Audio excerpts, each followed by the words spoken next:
Hi, everyone, and thank you so much for joining us tonight. This is going to be a really fun evening, and I'm really thankful that you all have decided to spend your evenings with us. My name is Mohit Arora, and I'll be your host and moderator for this evening. We are here to discuss Beyond the Clinic, exploring the social determinants of health. This is the first of four pre-hackathon events that we're hosting for the Engineering Health Equity Hackathon taking place November 12th to the 14th. I'm really excited to be joined by my esteemed panel over here, and I'm going to introduce you, and I would love for you to provide a brief introduction of yourself. I'm going to go in the order that I see on my screen. So I'm going to start off with Etienne. If you can provide an introduction to yourself. Hi, good evening, everyone. My name is Etienne Toussaint. I'm currently an assistant professor of law at the University of South Carolina. I went to MIT for undergrad, along with some of our other colleagues on the panel, and I'm excited to be a part of this conversation this evening. Amazing. Thank you so much, Etienne. Next, Dr. Connor. Welcome. Hi, everyone. My name is Jamisa. I'm also an MIT alum. I'm currently at UNC completing a GYN Oncology Fellowship. Prior to that, I did all my training in Boston, went to residency there, undergrad there. I went to medical school at HMS. I know many of these folks here on the call today. I am also one of the co-founders of Race to Better Health, which is a sponsor of this event. Amazing. And Michael, please introduce yourself. Welcome. Hi, everyone. I'm Mike Polson. I'm a general surgery resident at Boston Medical Center. I'm also a clinical instructor at BU School of Medicine and affiliate faculty with the BU Center for Anti-Racist Research. So I'm happy to join everybody. Thank you. Dr. Flyer, welcome. Hi, everyone. My name is Lydia Flyer. I'm a primary care doctor in Cambridge, Massachusetts. I went to undergrad at Brandeis University, where I studied health policy, and then did my medical school training at Harvard Medical School, which is how I know Jamesia. And then I did my residency at Beth Israel Deaconess Medical Center. And with Jamesia, I co-founded Race to Better Health. Incredible. And last but not least, Nicole, welcome. Hi, my name is Nicole Tucker-Smith. I'm an educator and education consultant. I founded the company called LessonCast, and we work with schools and districts and teacher colleges. And I joined Race to Better Health after becoming diagnosed with and facing some of the challenges in the health system there. And I'm really excited to be here and just share a little bit about my story and how you all can be a part of it. Amazing. Thank you all so much for joining us tonight. This is going to be, I mean, just off these introductions and understanding everyone's backgrounds, this is already, I already know this is going to be an amazing and rich discussion. You know, today we're discussing, we're exploring the social determinants of health, and oftentimes people may not be too familiar with that. And we're going to get into that in a moment, but I want to make sure that everyone knows why we're here. We're here for a few reasons, and I just want to outline that from the get. We're here to create awareness about health inequities. This is something that is obviously very prevalent, but we need to be able to create a bit more awareness around what does that look like. And we want to introduce the concept of social determinants of health and other interwoven determinants that contribute to these health inequities that we often experience in our lives and in the healthcare system. We also want to explore some of the historical factors that have contributed to health inequity and systemic racism and the mistrust that we have of the medical system. And lastly, I want us to make sure that we discuss the potential impact of engineering on improved clinical outcomes and health equity. What does that even mean, and what does that look like? So if we can advance the slides here, I want to start off a little bit with, well, yes, so I wanted to make sure that we were addressing some of these learning objectives. So yes, again, we're creating the awareness of the health inequities. We're going to be talking about social determinants of health exploring those historical factors and discussing the potential impact of engineering on improved clinical outcomes and health equity. So I want to start off with introducing this concept of social determinants of health. And I want to pass this off to you, Dr. Flyer. Can you please tell us what exactly are the social determinants of health, and just help us make sure that we're all on the same page of what that even means, the definition of this? Yeah, so thank you for asking. So the social determinants of health, which you might hear us abbreviate as SDOH during this conversation, are essentially the environments in which people are born, live, learn, work, play, worship, and age. And these environments affect a wide range of health, functioning, and quality of life outcomes and risks. So basically what we're talking about is social, economic, and physical conditions in the environment where you spend your time that we know actually affect your health and the health of individuals and communities. This might include the safety of a school, the food resources of a neighborhood, or the air quality in a workplace, all of which have impacts on health. So resources that enhance quality of life can have a significant influence on population health outcomes. Resources might include safe and affordable housing, access to education, public safety, availability of healthy foods, access to local emergency and health services, and environments that are free of toxins. This is a really broad topic. The United States Healthy People 2020 campaign includes, as examples, everything from access to healthcare services, to the quality of education and job training, to transportation, public safety, social support, residential segregation, literacy, and access to mass media and emerging technologies. An example of how this plays out as a primary care doctor is that a patient with osteoarthritis of their knee might actually have worse outcomes if they are at risk of losing their job, if they take time off for surgery. So that has to do with job security. If they don't have access to physical therapy or a gym or safe and clean outdoor spaces to walk and work on their strengthening. If they don't have easy public transport or a car to get to appointments. And if they don't trust their provider to have their best interests at heart because of prior discrimination by healthcare providers or in interactions with the healthcare field. So basically, social determinants of health is everything kind of outside what we look at on your labs or when we're listening to your heart and lungs that affects your overall health. And so I appreciate that definition, but how do you even approach a question like the social determinants of health? That's a pretty big topic. Dr. Connor, can you speak on that? Yeah, that's actually one of the reasons we founded Race to Better Health. I came to public health from kind of a non-traditional background. I did my undergraduate work and my doctoral work in engineering. And so from one sense, I'm very used to a solution-oriented framework. And then being in the public health environment, not that it's not solution-oriented, but there are a lot more layers and complexity than maybe, you have X problem and you're going to design, Y solution, and you can test it in a very reliable way. And so that's a question that I have been thinking a lot about is like, how do you take something that is so complex and make it into something tangible where you can actually design interventions?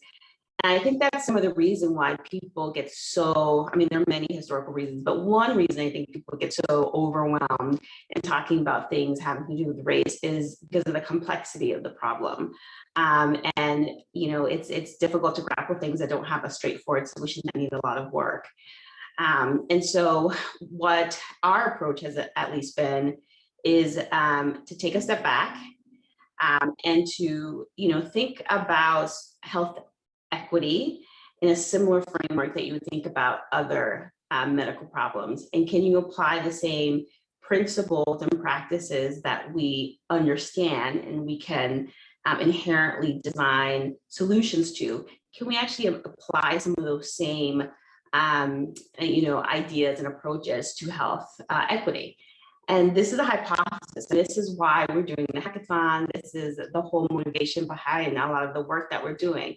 But what is clear is we need another approach. Because what the data is unambiguous about is that we are not making much progress.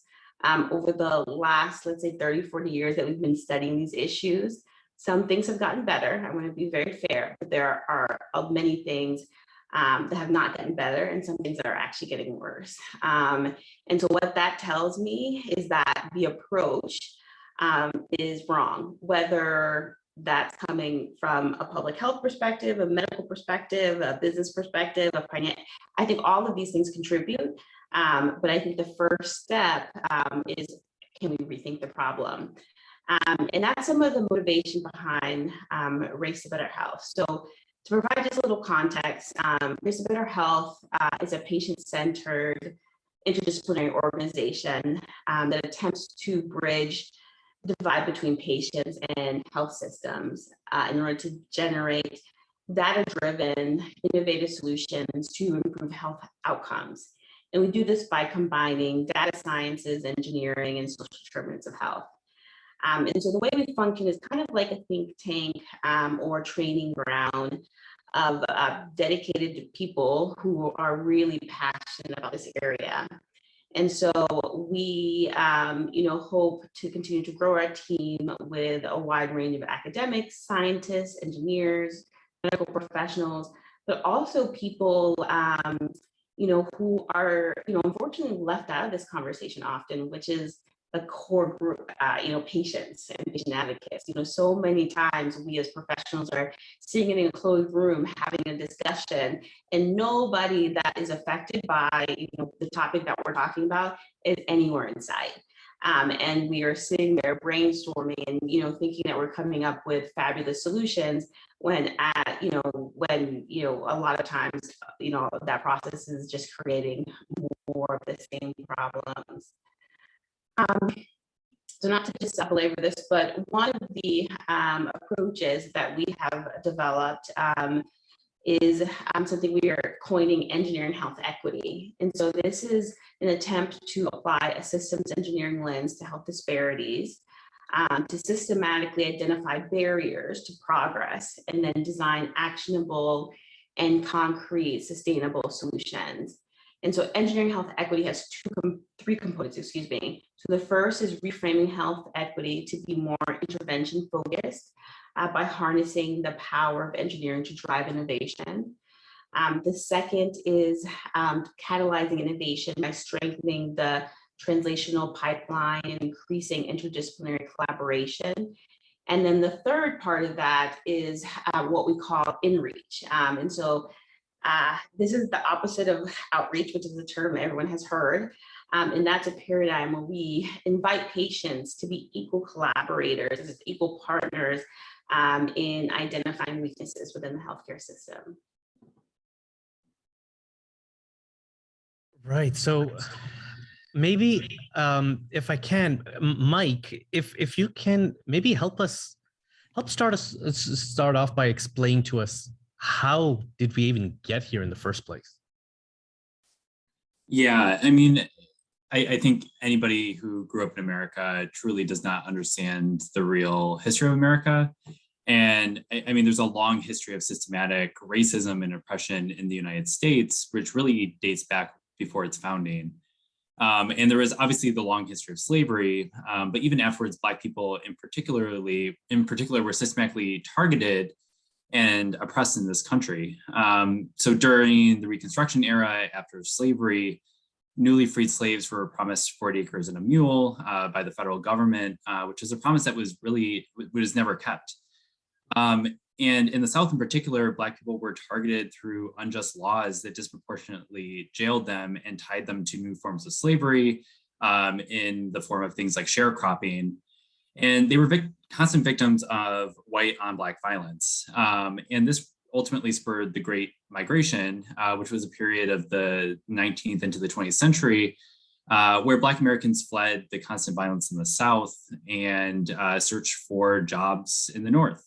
So they fled to cities like Detroit, Chicago, New York, LA, in search of jobs and hoping to escape the constant violence that they found in the South, and especially with the forming Jim Crow laws. But even in the North, Black people were segregated into certain parts of cities through restrictive covenants. And these covenants were really kind of enforced through other types of white on Black violence. And a great example of this is in Chicago in 1919, where a Black boy was swimming in the waters of Lake Michigan and crossed a color line that was kind of an arbitrary color line at the time and was stoned to death. And this sparked a lot of outrage and led to the Chicago riots. And the segregation that was formed was really solidified by the federal government itself in the 1930s with the creation of the Homeowners Loan Corporation, which was done during the New Deal. And it provided government-backed home loans in the wake of the Depression in an attempt to kind of boost the economy. And this program, along with the creation of vast suburbs, really helped spur the middle class that we know today. But this was only limited to white Americans. Black families were explicitly excluded from these home loans, and the Homeowners Loan Corporation created residential security maps of urban areas that really explicitly excluded loans for areas that had largely Black communities. This is an example of one of those maps here. And this really effectively excluded Black families from gaining home equity and solidified the segregation that was in place and actually worsened it. To the point where certain areas were only Black and other minority groups. And in these redlined areas today, in these same areas, remain among those areas with the lowest homeownership. They remain the most impoverished, and they have the highest shares of minority populations, even now 80 or more years later. And this preclusion from home loans really has directly contributed to the racial wealth gap that we see today. So in Boston, for example, where I am, the median net worth of a white individual is about $130,000. But the median net wealth of a Black Bostonian is $8. So, I mean, there are these huge wealth gaps that are really just based in history. So we really can't talk about the social terms of health without really being able to trace back where they came from and the origins that kind of have been perpetuated to this day. Wow, I mean, there's so much to talk about here, and I'd love to open up the floor to the rest of the panel to jump in and discuss if you want to add to this. I just want to make one. I think sometimes,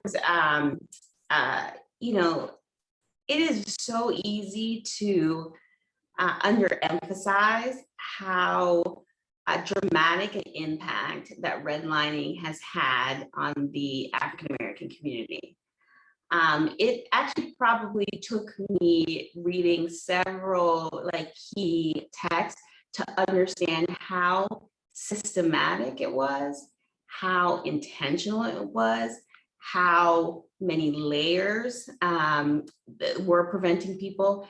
It is, if you have not found time to really try to understand the history, it was eye-opening. And in trying to understand that, so much of the dynamics of how our country operates became readily apparent, right? Because sometimes you drive through a neighborhood and you're like, well, why does this neighborhood look like this? Why do these people live like this? And it's just so easy to just disconnect that with the intentionality of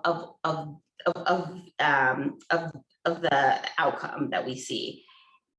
Once you understand that, it is almost inevitable that some of these communities remain so impoverished because there was no other possible outcome.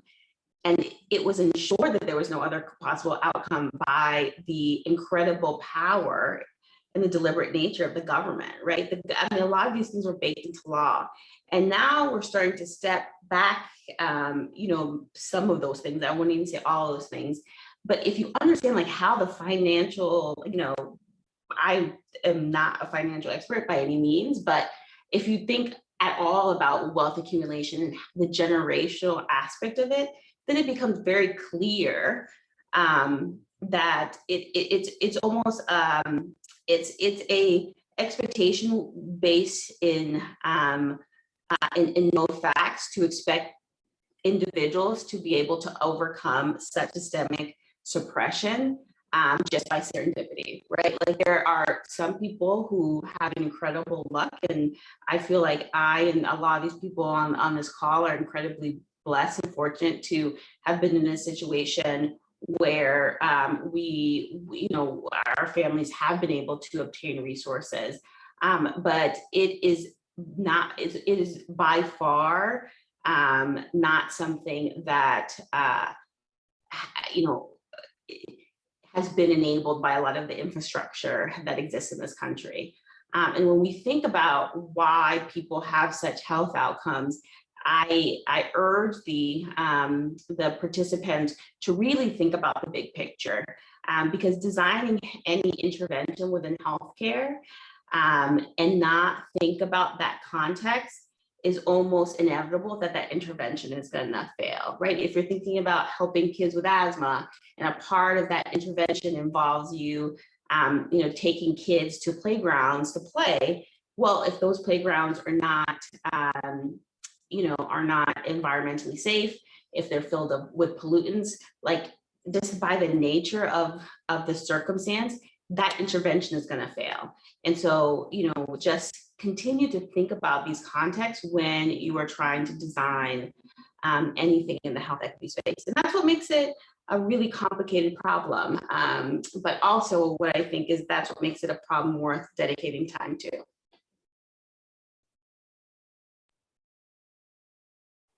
Right. And I just want to offer another opportunity for anyone else to contribute if you wanted to step in here.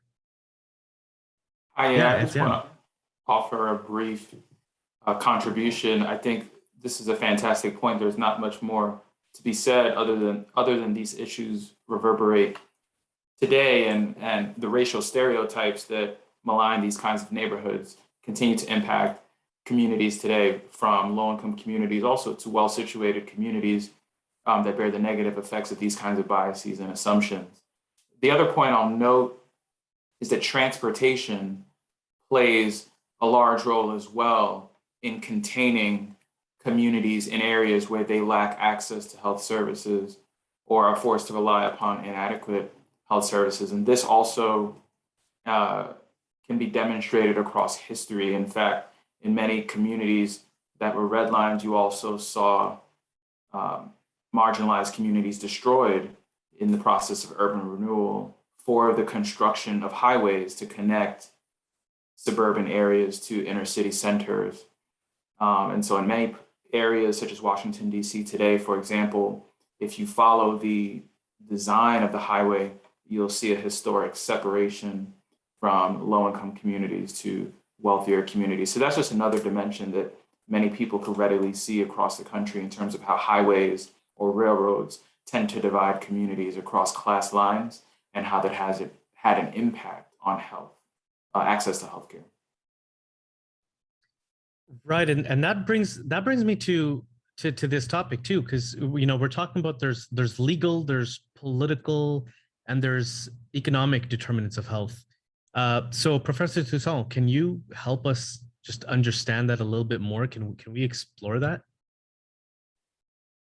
Absolutely. I think this is an important question because the law and our political economy exist as an invisible backdrop to the social determinants that we've been discussing.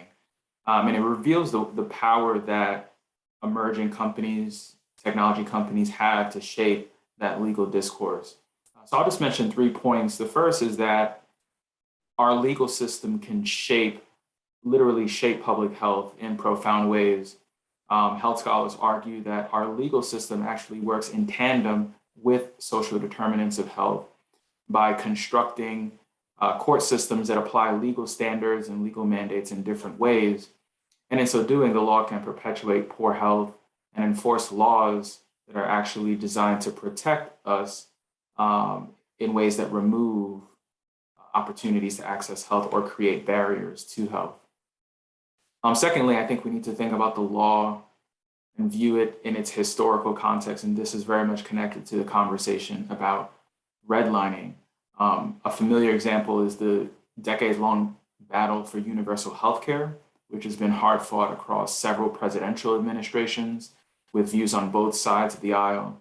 And we've also seen the impact of presidential nominations on Supreme Court justices in our modern era and the ripple effect that can have on law and public policy.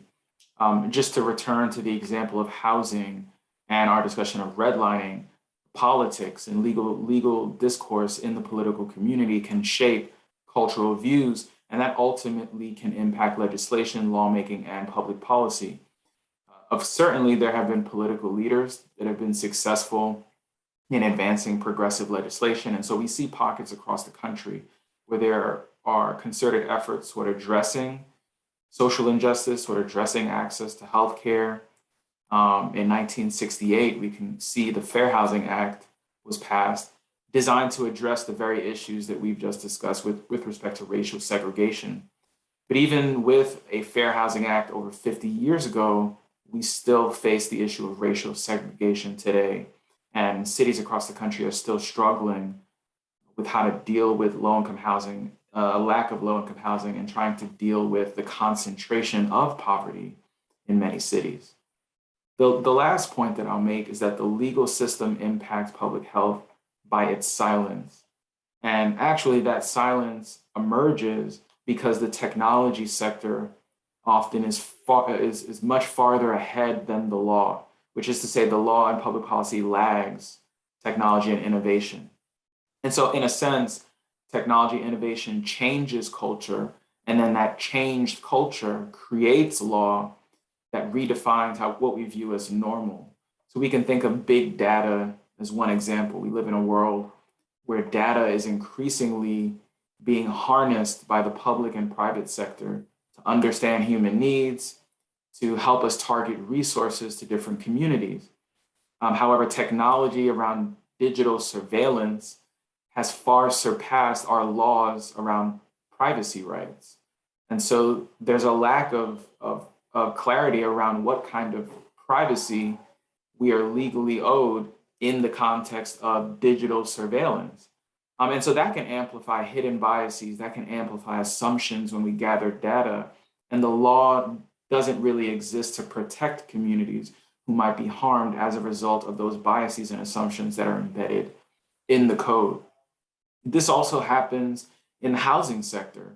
So we're seeing the rise of property technology, such as viewing and recording visitors at your front door via mobile devices. We see the rise of digital management of real estate, which allows landlords to screen applicants via digital apps, which allows them to target their advertising to certain customers that they want to become tenants. We see the rise of technology for short-term rentals in housing, such as Airbnb.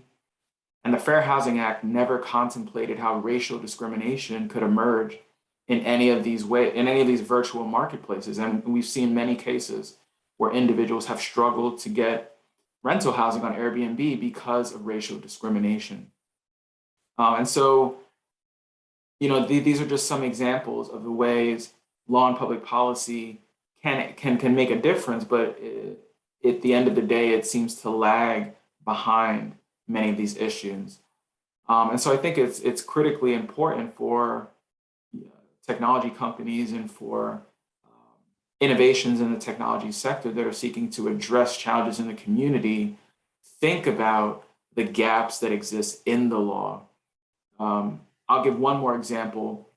States are using algorithms to determine public benefits eligibility and to identify potential fraud in benefits receipt. But despite promises and increased efficiency, despite promises and cost savings due to those automated decision-making systems, they lack transparency, they lack accountability. The information can be inaccurate, the information can be unfair. And so you have situations where claimants might be denied access to public benefits because of an automated system and the legal infrastructure doesn't exist to try to ensure that they have their due process rights. So there are thousands of horror stories where people have been denied access to public resources because of an algorithmic eligibility determination. And so these are some of the ways that failures in technology can have huge ripple effects that the law is not yet prepared to step in the gap and make sure that such individuals are protected. So part of the solution, I think, ultimately is ensuring that we have a diverse workforce who are helping technology companies to think about these issues. We have individuals who are working with legislators and lawmakers to also help them think about some of these challenges, some of these problems that might emerge that they may not have at the forefront of their mind. And so I'm so happy to just share these points and just highlight how challenges around the law might emerge as well in this topic. Absolutely. Thank you for that. And I'm just wondering, if you could just touch a little bit upon how, we've often heard also about the bias of the hiring process as well, and who's employed in these companies. Is that something that you might be able to discuss a little bit? Absolutely. I think, we continue to deal with the challenge of bias and stereotypes impacting the hiring process. It's a long-standing process, an age-old process, and it's one that gets buried as we begin to rely more and more on technology to address hiring and staffing needs. Much in the way racial discrimination can occur on a website like Airbnb, so too can racial discrimination occur on a website like LinkedIn. And some communities are just not equipped with the resources and the skills to combat some of those challenges. And so I think it's very incumbent upon technology companies such as a LinkedIn, for example, to have a racially diverse and ethnically diverse staff to be able to think about the way their own algorithm might introduce bias onto the website, might make it difficult for certain communities, for certain individuals of different racial and ethnic backgrounds, or certain individuals who are marginalized in different capacities to benefit from the resources on their websites. And so as a result, I think we continue to face a paucity of diversity in technology companies. We continue to face a lack of representation across race, gender, ethnicity, even LGBTQ status in technology companies. And so their solutions are not always attentive to the needs of those different groups. And so that, coupled with the bias and assumptions that are sometimes embedded in the algorithm, makes it really difficult to overcome these challenges. Thank you so much for that. And this has been such a rich discussion already. I'm so excited for just how we've started. And I'm seeing some of the questions come in. I'm seeing the comments come in. We're seeing them. So thank you to everyone who's with us tonight for continuing to engage. And for everyone who's in the chat, please continue conversing with us. But also, if you notice at the bottom, there's a Q&A button where you could click there, and please continue to send in your questions. We'll be answering these questions live at the end of the session. So thank you so much for continuing to bring those in. And now that we've established a framework in the disparities in clinical outcomes, let's talk about data and how data can be used to improve them, or in many cases, exacerbate them. So Dr. Poulsen, can you start us off by discussing this a little bit, and how are you using data? How do you see it being used? Yeah, so I mean, we're all here for a hackathon, and we want to use data to kind of make things better. But at the same time, I think it's very important to think about how things can be made worse by human error, human biases, and the interpretation of that data. And I mean, we've seen countless times in history where data has been interpreted in ways that can promote biases. Professor Toussaint just touched on many ways in which technology companies use the algorithms that kind of promote human biases through the manipulation of data. And so data has really often been used to back racist narratives and to promote further racist policies. And I think the most vivid example for me comes from the 1890s census. And this was really during a time during Reconstruction, after slavery, where there were many debates about how newly freed Black people would be integrated into society. And there had been previous censuses before that, but the 1890 census was the first one that really was the first census where Black children that were not born into slavery, who were born after emancipation, would come into adulthood. And this was also the first time that prison statistics were also recorded. And the census showed that Black men were vastly overrepresented among the jail population, which at the time was used by white sociologists to really back the idea of Black criminality that had been perpetuated since Black people existed on this continent. And this really ignored the fact that Black men were jailed unjustly at the time, largely through vagrancy laws and false accusations, largely around rape of white women. And it was this information that was then largely used to drive the narrative that was already in place, and really served as the basis for continued efforts to segregate Black Americans and to continue to strip them of social services. And it's really been used as rationale for many of the racist narratives and ideas that circulate today. And I think it's just worth noting that data in and of itself is not inherently objective. It's used by humans to perpetuate some kind of idea. So we have to be careful in how we interpret data and the people that are interpreting the data. Right, and Nicole, you're joining us as a patient advocate. I'm wondering if you could share how do you think these misconceptions have affected clinical trial participation? Yes, so I became really committed to thinking about underrepresentation in clinical trials after I was diagnosed with breast cancer in January of 2020. And what I realized in having conversations with my oncologist, as we were trying to determine what would be the best method of treatment, was that the treatment recommendations that my oncologist could provide me were directly dependent upon the access to data in terms of someone like me having a cancer like me, what treatments did they receive? And then what were their outcomes? And so every determination for my cancer treatment is based on, we're weighing risks, and we're trying to determine whether or not this treatment will benefit me. And what I realized is that the data about, well, one, the outcomes for Black people with breast cancer are much lower than for white women and men. And it's almost like there's nothing being done about it. It'll just say like, oh, and it tends to be worse off for Black people. And I'm like, well, why isn't anybody studying this? And why aren't we being fully represented in the trials? And I'll just give you an example. So what you see here on the screen, this is on the left side, I'm wearing a cooling cap. So as part of my breast cancer treatment, I elected to use a scalp cooling device, which is fairly new. This one was approved by the FDA in 2017, but it was new to my hospital where I was. I was treated at Johns Hopkins and in their cancer center there.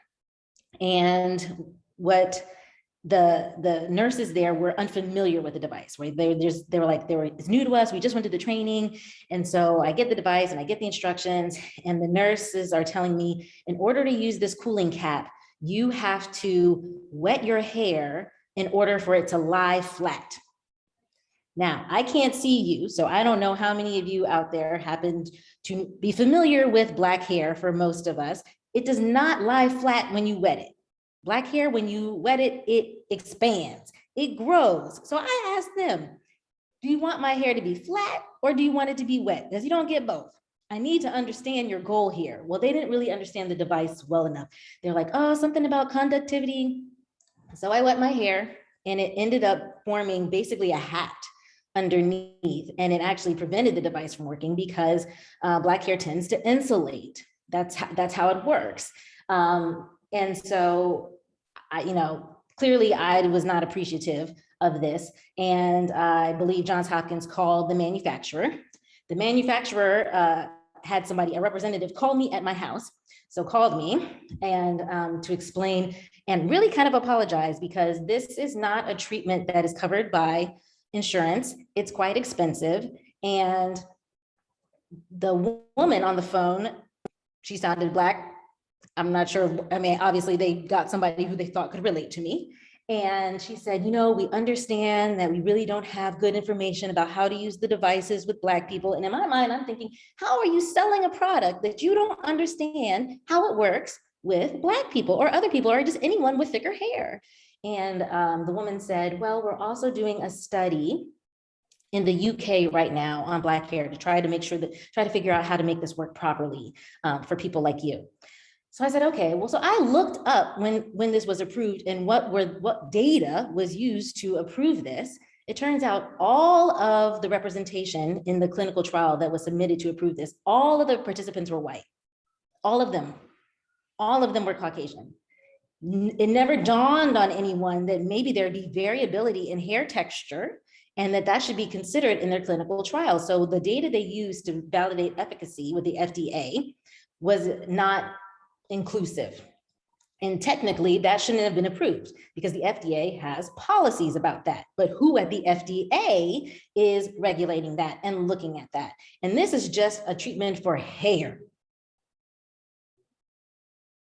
There are so many other trials where we are underrepresented, so the treatment is not accurate. And a lot of this gets lumped in with economics, but it doesn't matter. I grew up fully middle class, upper middle class. I am comfortable now. I have multiple degrees, but it still affects me because we are not considered in the research.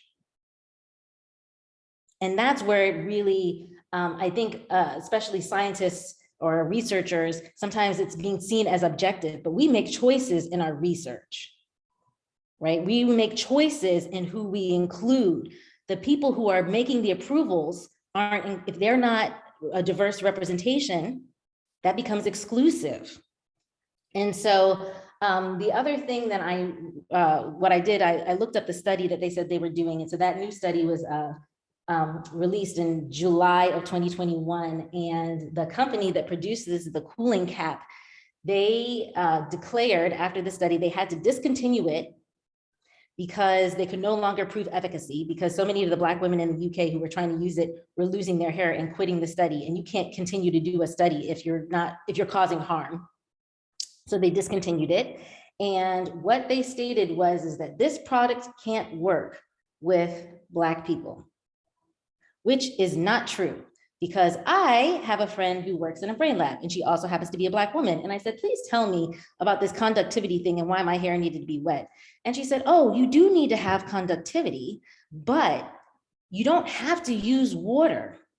You can use hair gel, because she has a background that understood conductivity doesn't have to look one way. And when these teams don't have that type of diverse representation, then we get excluded, and we're being told that this product can't work for us. And so the diversity of the team matters. And when we think about the fact that we have a company now that is declaring a whole population of people can't use this product. So this is a lose-lose for everybody. We don't get the benefits of the device, and they don't get the profits that they would get from selling it to a wider range of people. And it really just stems down to they're not thinking about us because they aren't us. And it needs to be a more diverse range of people who are creating the products, who are thinking about the problem, and who are approving it. And so there's so many layers to this social determinants of health. It is not just about economics, right? It's also about inclusion and about recognizing and honoring variability. My gosh. So I'm passionate about this. You absolutely don't need to apologize for that. Thank you so much for sharing that story. That is a perfect illustration. And I mean, it makes sense given, kind of the conversation that Professor Toussaint was mentioning as well about the hiring and how do you increase that pipeline, how you change that, and how those biases come into play. So, I mean, maybe Lydia, could you maybe speak a little bit about? Oh, Can I actually step in? I just want to highlight please. something because I am, training as an oncologist now. And when you step back and actually think about the data that you realize, it is a well that has no bottom. It is a deep, deep hole when you think about how we apply data to people. And it's honestly, it's frightening. I have now come to the conclusion, just to kind of take a step back, when you get clinical trial data, there is no really good way of looking at individual level data. So when I say that is like, what was the outcome for person A, B, C, D, right? We look at it in aggregate. And the reason we want to look at it in aggregate is because that gives us more statistical power, right? In order to detect differences. But the problem with this approach is when you have a population that's 95% white, and a population that might be 2%, African American, and then, maybe a smattering of others. When you aggregate that all statistically, what you're going to get is a reflection of how it works in the white population. And we know from all other data that the outcomes between white and Black people are not the same. And so why would we assume that in a clinical trial, the outcomes would be the same? Like that logically does not make sense. And so we are developing these new therapies, and some of them are very, very promising. And it's a very exciting time, but we have no understanding of how these work on Black people. And so when we look at the outcome on the other end, Black people don't do as well. Well, why? I mean, there's so many reasons we can attribute it to, but the thing that we have the most control about, there are a lot of things that in this, the pie of health outcomes that are really hard to control. But one thing we do actually have control is how we conduct our trials. That is something that is controllable. That's something that we can do. And we have chosen not to do it. We have chosen to just, as far as I'm aware, I as a Black woman don't get to pay less for my insurance because the quality of the care that I receive by virtue of the fact that populations are not studied, our population is just not as well studied, we still pay the same insurance, we still contribute to the healthcare system in the same way. There's no way that is getting accounted for, which I think is an absolute, as a clinician and as a scientist, I think that's an absolute tragedy. And I honestly think we cannot, as clinicians, counsel our patients of color appropriately. And so the thing about medicine is we're trying to get consent whenever you give it a medical intervention, right? You need to make sure that the person is aware of risk and benefits, particularly with any type of cancer treatment, because they are not without risk.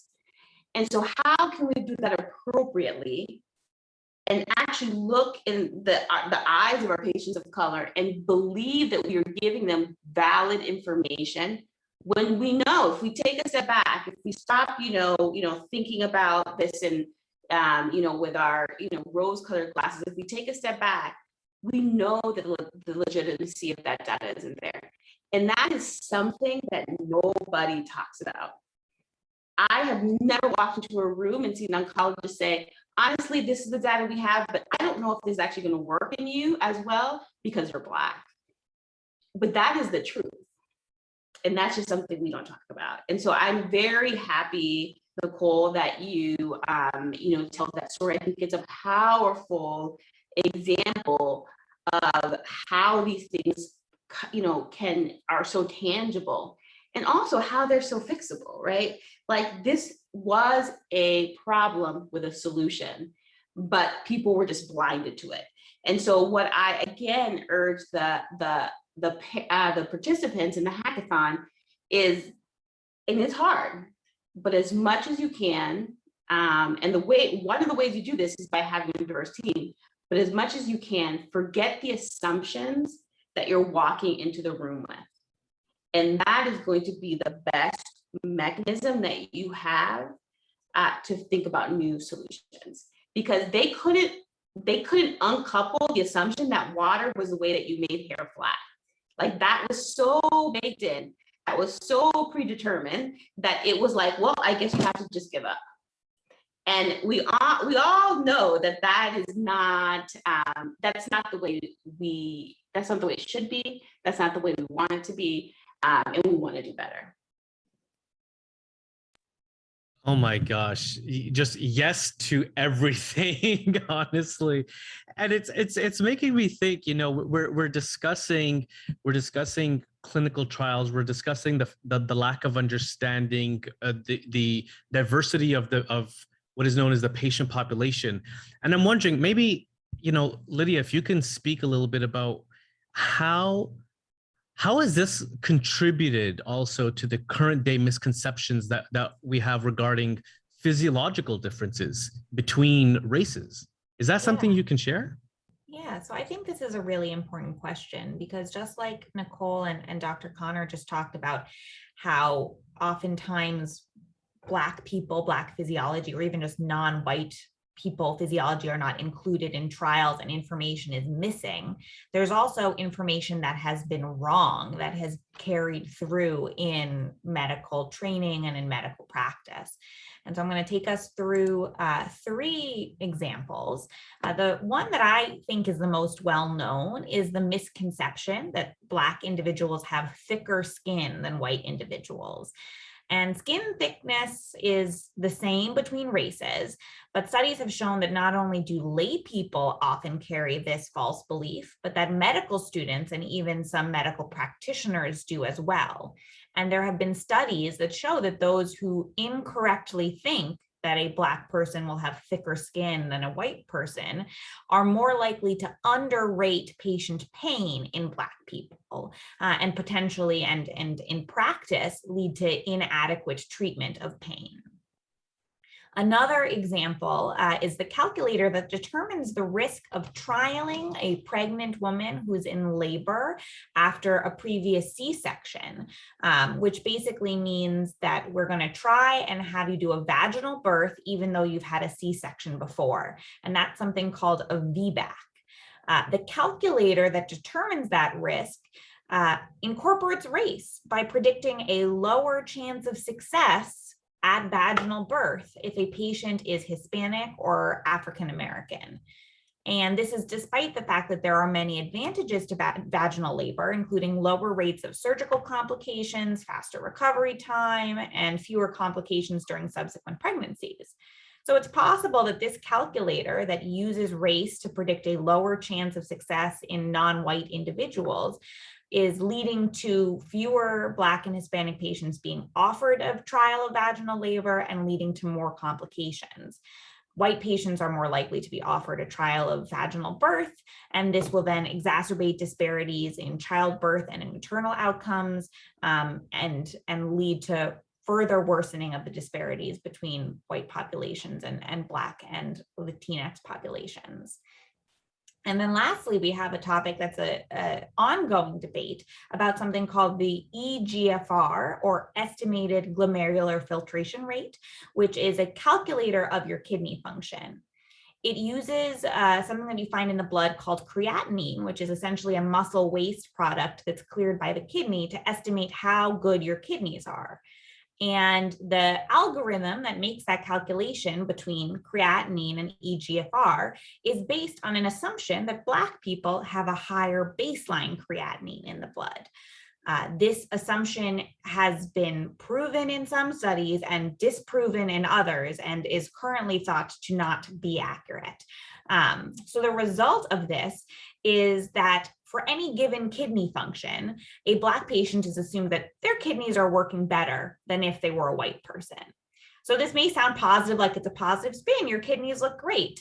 The result is potentially delayed workup for kidney disease, postponed referrals to specialists, and even a differential on who is offered dialysis or kidney transplants when.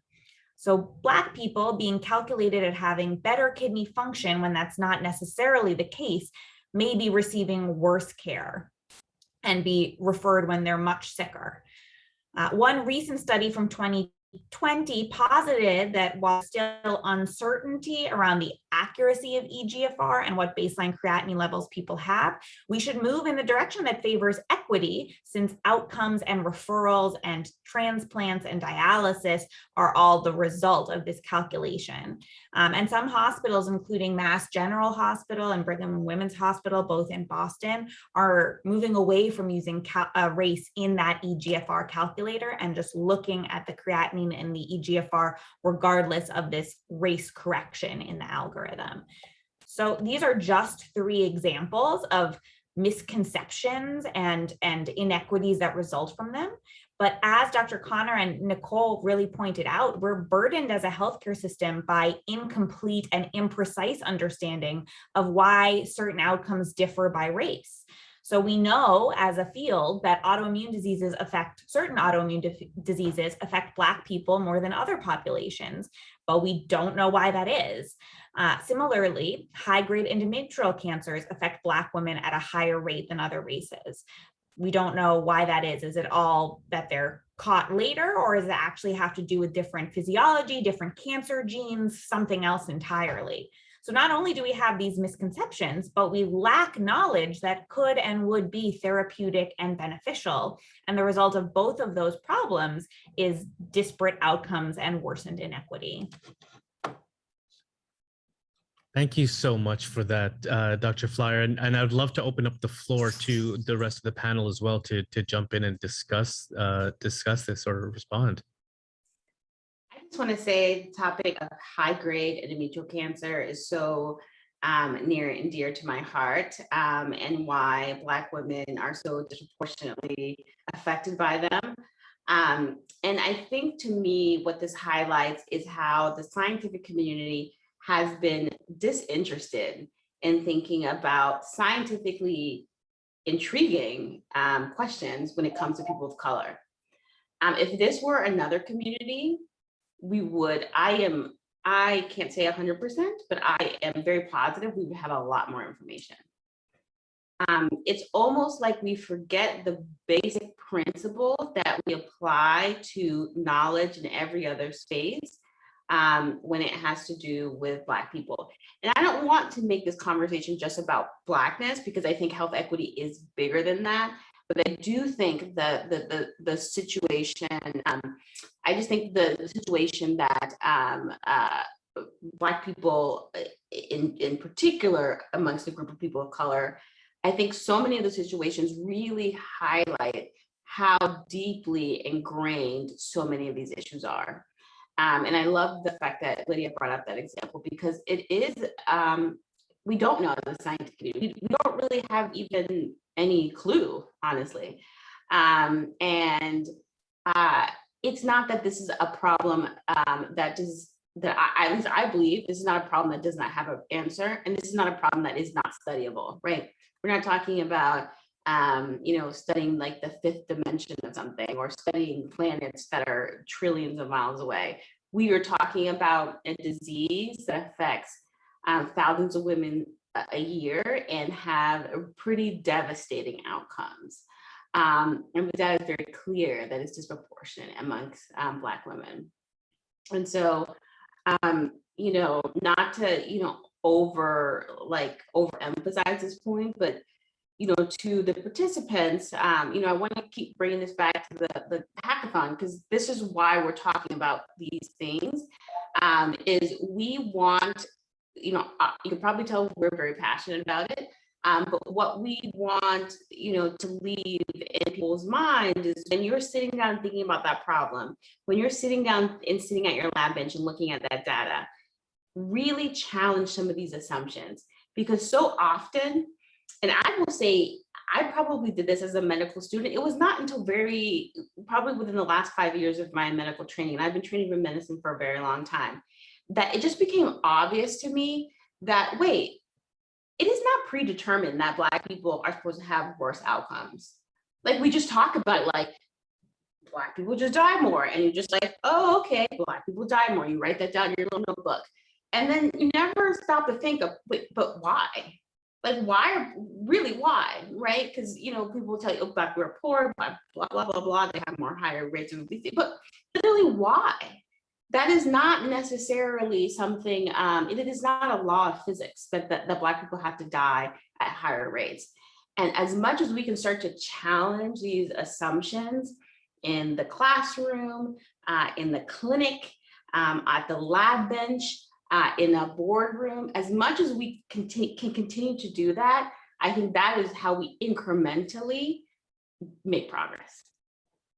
And can I add, I think is as we're challenging these assumptions that, oh, well, this, you know, certain populations, Black people have poorer outcomes. Also, in addition to looking at the data and the law, looking at how providers interact with the patients. As Lydia mentioned, you know, there's this false belief that Black people don't feel pain in the same way. And I experienced that when I was in the recovery area after having my second child via C-section. And the nurse was standing next to me and she kept looking at the readings and saying, that can't be right. That can't be right. It's like she was disbelieving what the readings were telling her, whatever I was hooked up to, whatever it was saying that I was failing. And I felt so cold and so weak that I couldn't speak.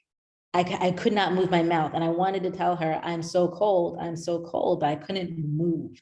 And she kept saying, that can't be right. It was like she couldn't fathom that I wasn't doing well. And it wasn't until whatever I was hooked up to started alarming and making noise and other people came rushing in that she realized that the readings were accurate and that I needed help. And so we can try to change people who have these biases about Black people not feeling as much pain, or we can also think about what safeguards can we put in the environment to override those biases. So that's another way to think about it. I do a lot of this work in the education space, and I sure we can do all of this work on implicit bias, but what we need to do is change the policies that allow you to, in education, send someone to the principal's office for disrespect, because that's how so many Black boys get sent to the office. So if we really remove that policy, we're already ahead of the game. And so just thinking about what can we do to make sure that providers don't let their biases lead to some of these poorer outcomes for the patients. Right, and that's a perfect opportunity for us to kind of discuss the fact that there are so many layers of discrimination amongst the healthcare system. And I think it's important for us to understand, one, to share these stories, but to be able to understand them and extrapolate the data from it. So maybe we could spend a moment and just, you know, discuss a few examples of, or even a story of something that you have experienced, or how have you noticed that you've been able to navigate across some of these layers and these experiences of discrimination. And this is open to the entire panel.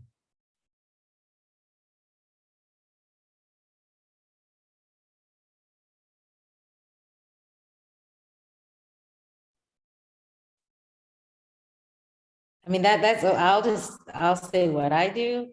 And this is, unfortunately, you know, everybody can't do this, but I'll start. I just let them know, like, no, I know what I'm talking about. I need to be heard. Because what I didn't share with my breast cancer, I didn't share that in breast cancer, I went and I had a mammogram and my mammogram came back fine, but I felt a lump. And I said, I get that the mammogram says that there's nothing there. I was like, but I feel something. And I just had to stand my ground and know that I'm the expert on me.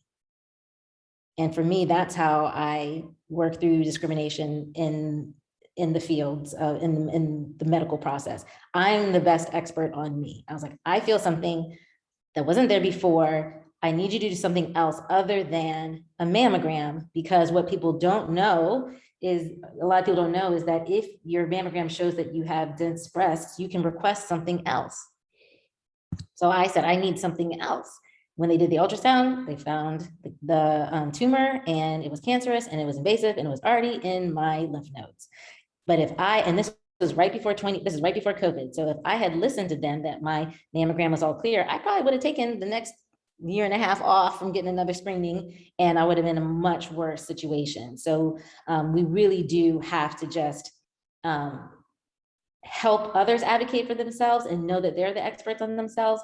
And, you know, I was willing to stand there and stand my ground and say, no, you're going to treat me because I know what I should be able to get. But part of that requires patients knowing what they deserve. Right. And oh, sorry, go ahead.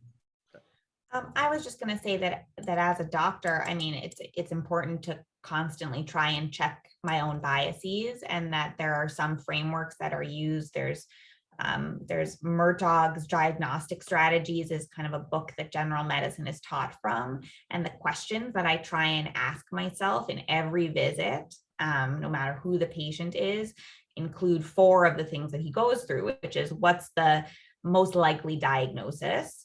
What's the diagnosis that I absolutely can't miss? What else is on the list of things that could be going on?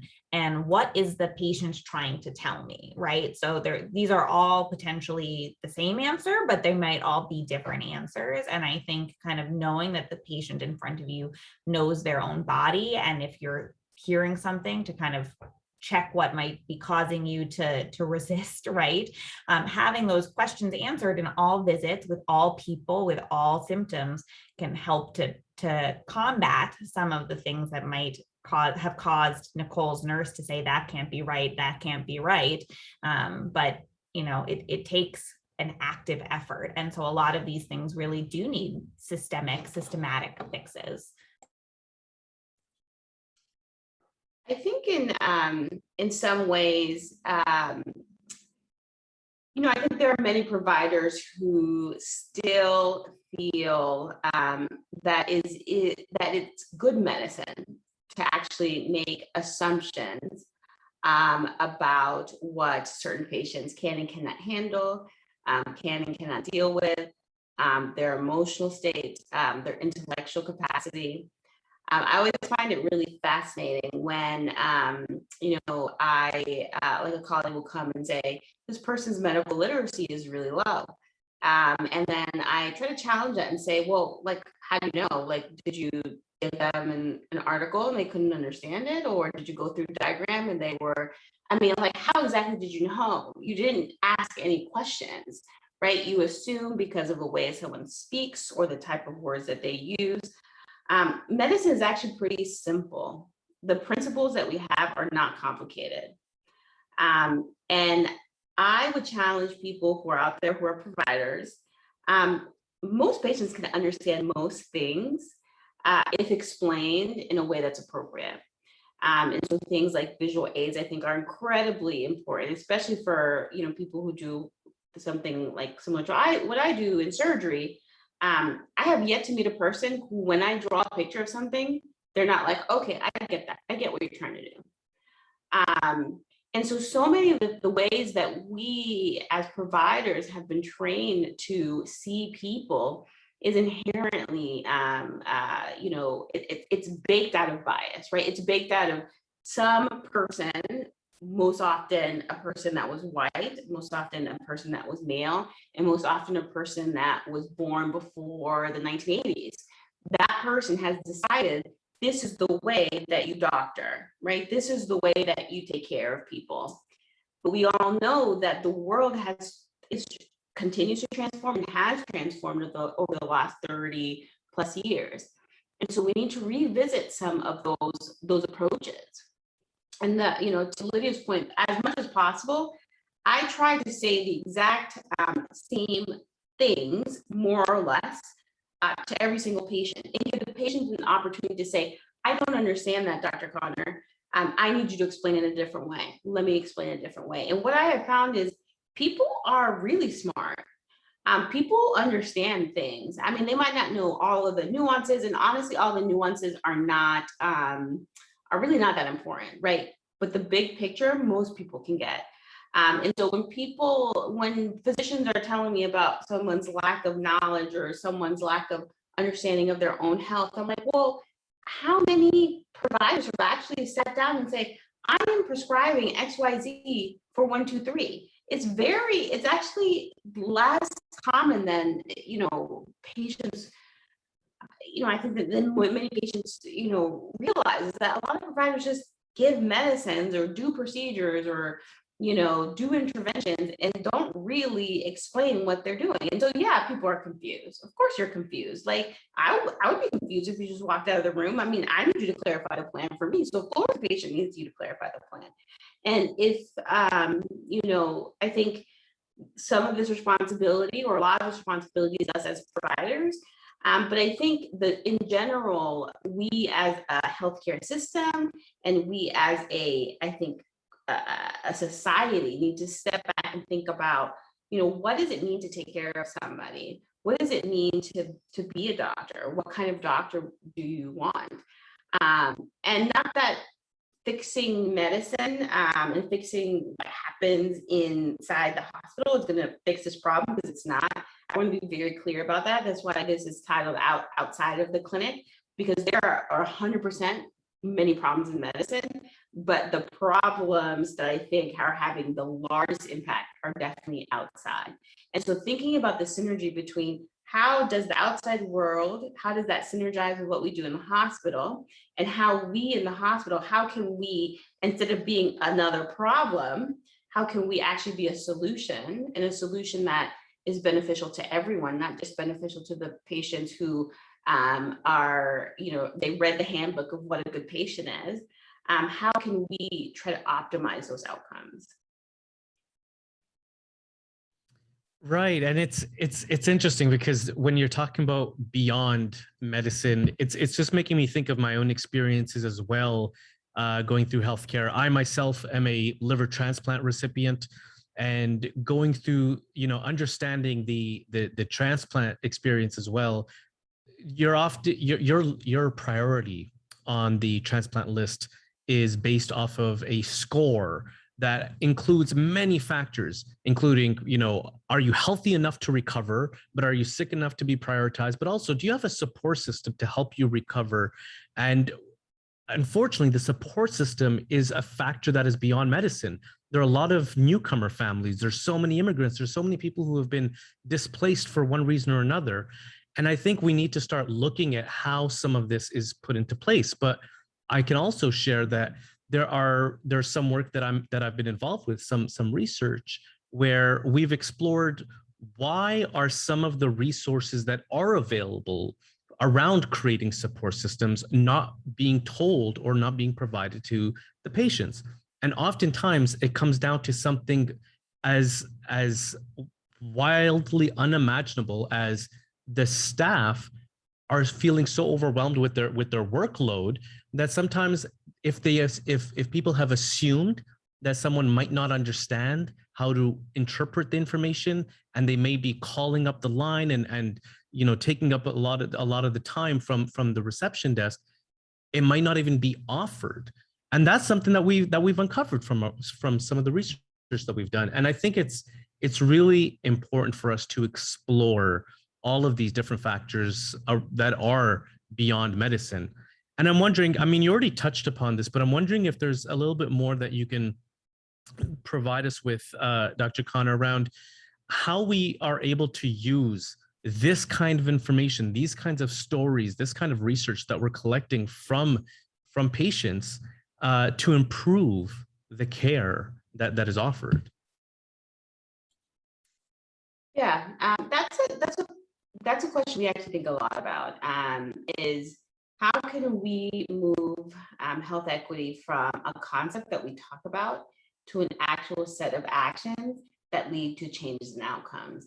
And that, although it sounds really intuitive, the answer to that question is incredibly complex. And not to say that we have the right answer. I think we are trialing some things that we hope might lead to better outcomes. But I think the first kind of step is we need to start breaking down the problem and really trying to understand it. And we need to understand it both at a national level, but also within our local communities. There's so much. You think that, with all the training that we have as medical professionals, there's so much that we actually just don't know, and that we don't know about the most basic of things about our patients. And that, I think, is something that is, these are answers that are obtainable. And these are things that I think would contribute a lot to finding more effective solutions. I think the second step is really trying to study the problem. And I think for a long time, health equity has been like thought of like as a pseudoscience, honestly. It's been thought of as like a soft science. Like if you really want to be a real scientist, you'll study, I don't know, ion channels. But if you study health inequity or health disparities, that's like a, touchy-feely thing. And we need to move away from that because number one, that's just not true. If, I've done a lot of research. I did my doctoral work in a MEM program at MIT, so medical engineering, medical physics. So I've done a lot of really very analytical things. But I would say the hardest problem I've ever worked on is this problem now, right? Because there's so many, designing a way to study this problem is incredibly complex. And just requires just thinking about society and the intersection between society and physiology and science, and that's not easy. And so as much as we can start to think about health equity in the same way that we think about, infections or cancer biology, we need to use those same principles to really trying to understand what are the root causes. And then we need to design interventions, and we need to do those in real time. It cannot be a case where we are having 5,000 committee meetings about, bystander training and actually not doing anything that substantively impacts the lives of patients. We can no longer justify those type of behaviors. And so we as a community need to be held responsible to changes in outcomes. And the way you change outcomes is you have to do things differently. And you have to try things. And not to say that we have the right answer, but I know that the answer is not doing nothing, which is currently, for at least up until like the last year and a half, has really been the status of how, most people think about this. And then we need to test these interventions. Let's see if they work. Try to design the best, systems that we can, the most diverse systems that we can, the most unbiased systems that we can, and let's see what actually works. And can we improve the lives of people? Is this going to be something that is easy? No. But I think there is lots of really good data to show that we as a society, not just people of color, but the global we suffer because of racism. We all suffer. Our health suffers. The quality of our healthcare system suffers. The cost. We pay to be racist. And so when you're kind of thinking about health equity, think about the communities that are affected, but also think about how much of our society's time and effort is put into ensuring that certain people don't have quality of life. And then ask yourself, is it worth it? Are there things that we can do differently? And am I going to be part of the solution, or am I going to continue to be a part of the problem?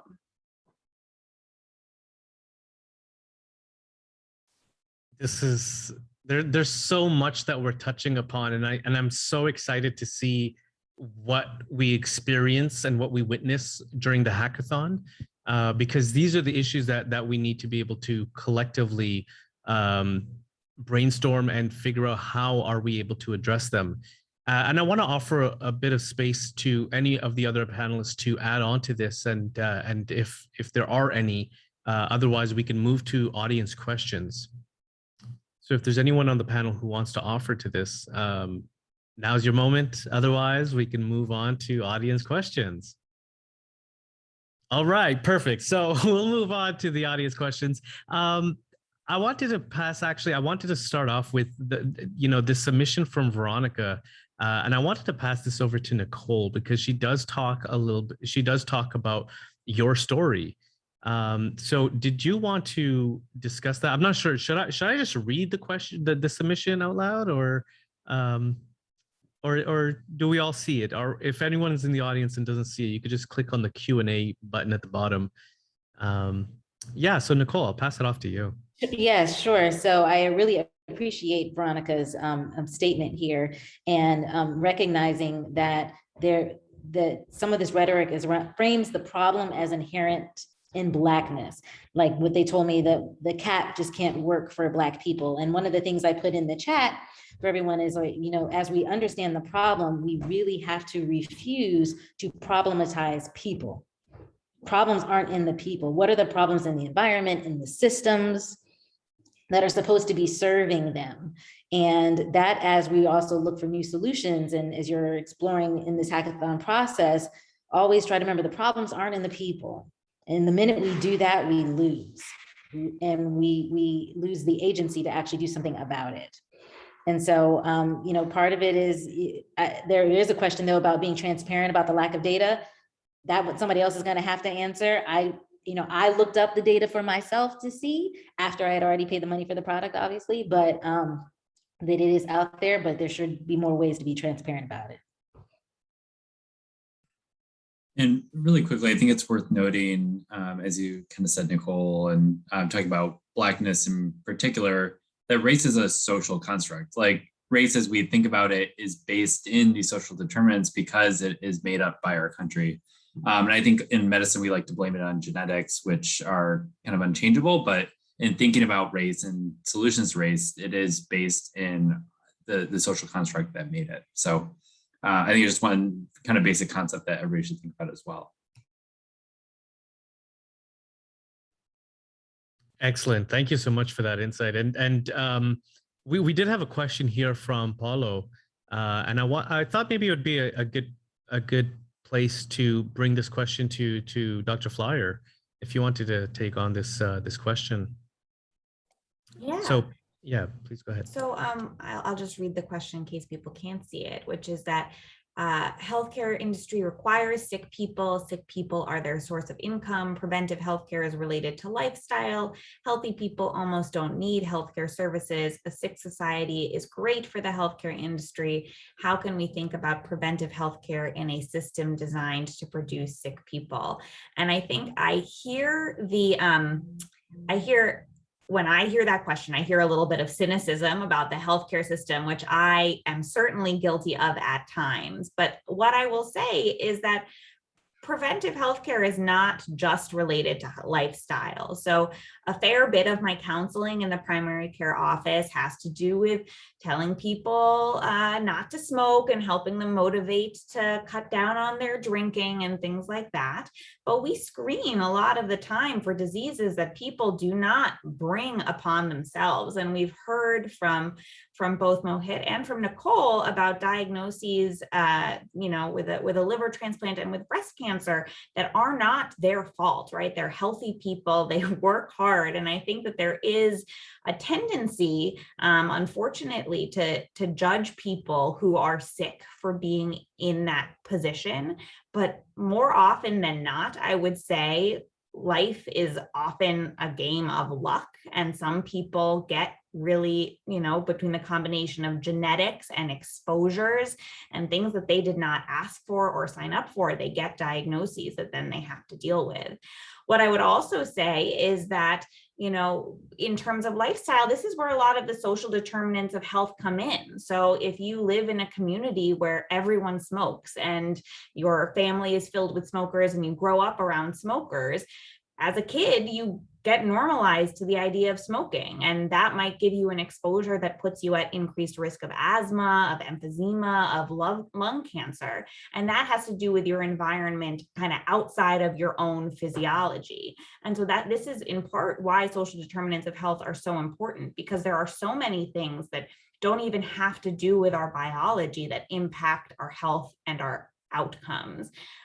So, somebody getting hit by a car, right? That is something that they don't necessarily have control over, and has to do with how good the crossing guard system in your neighborhood is, right? So there are so many different factors. And so while there are certainly some preventive health things that, I do counsel people on in terms of diet and exercise and alcohol and smoking and safe sex practices, there is so much more about what makes somebody healthy in terms of, like I said, genetics and environment and things that we don't even understand, that I think we need to really broaden our scope of how we think about the problem of health and of prevention. I'll just briefly note a further example that comes to mind. Ahmaud Arbery, a gentleman who was in fact trying to take advantage of opportunities to exercise and was killed due to racism. So I think there are so many factors that come into play that impact the extent to which communities have the resources they need or have the protection they need to engage in healthy lifestyles. In addition, there are so many communities that are overwhelmed by a lack of access to healthy food. Food deserts, food swamps still persist across the country, places that are inundated with fast food options. And so it's more difficult to pursue a healthy lifestyle, even if individuals want to. That said, I will say the question makes a great point. I think that the healthcare industry does continue to struggle with the impact of a capitalist society that is focused on profit, and that has seeped into the healthcare industry. And I think it is definitely important for advocates to push for more progressive legislation such that those forces of capital are not impacting the healthcare system in a negative way.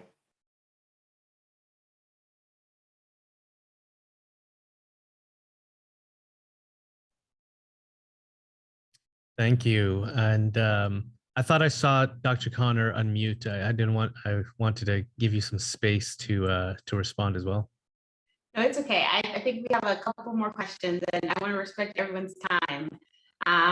So we can we have a whole hackathon for this, to have these discussions, and a lot of us are there. And so I'm happy to fill any questions at that time, but I'll let you go ahead and drive this program. Excellent, perfect. So yes, and I do want to make sure that we so maybe we could just answer one more question, then we'll just wrap up out of respect for time. So we want to maybe respond to Fitri's question here, talking about inclusivity and development. How technology can help these groups to get the development intervention with their limitation on health technology access, the knowledge, power, and resources. Is there anyone who would want to step in and respond to this? I think technology alone will not be the solution to this. I think technology used appropriately can actually be quite beneficial for people. But as you see with the advance of telemedicine, for some people it makes it more convenient, but for others it's actually widened the disparity. And so if we think about just the technology alone without the other part, again, this is why it's so important to think about the social determinants of health. Without how we disseminate it, without how we teach people to use it, without how we deal with people who can't afford it, if we only focus on the technology, then we're just going to be doing more of the same, and we're not actually going to be closing these gaps.